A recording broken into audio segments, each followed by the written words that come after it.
హక్కు రాలేదు. You have no claim against God. దేవుడు ఏ నరునికి అచ్చి ఉండడు. మంచి బ్రతికినావు అంటే దీవించేసినాడు నిన్ను. నీకు ఏం అప్పులేడు దేవుడు. ఇది గుర్తుపెట్టుకోవాలి. అప్పుడు ఏమొస్తుంది?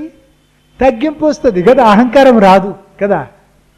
ఏం చేస్తే నేను సంపాదించుకోలేను దేవుని దయ, అది దయనే కదా.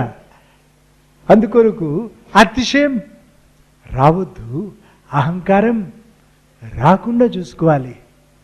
మనిషి ఏం చేయాలో దేవుడు చెప్పినప్పుడు ఏమన్నాడు? దీన మనస్సుతో నీ దేవుని ఎదుట నడుచుకునుట అని చెప్పినాడు కదా.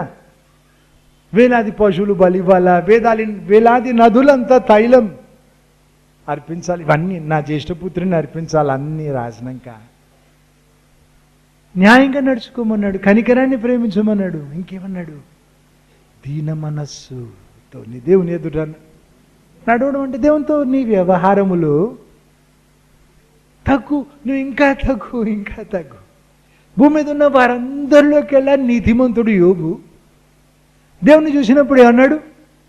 వినికిడితో విన్నా నేను, ఇప్పుడు కళ్ళారా చూస్తున్నా ప్రభా, నన్ను నేను అసహించుకుంటున్నాను అన్నాడు కదా.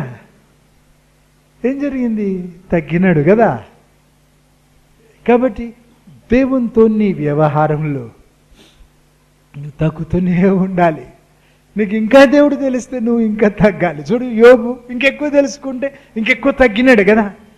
ఆయన ఎవరో సరిగా అర్థమవుతుంటే, అందుకే నీలో ఈ తగ్గింపు పెరగనివ్వు. ఎందుకంటే బాబు సొమ్ము ఏం లేదు, నువ్వు కష్టపడి సంపాదించుకోలేవు.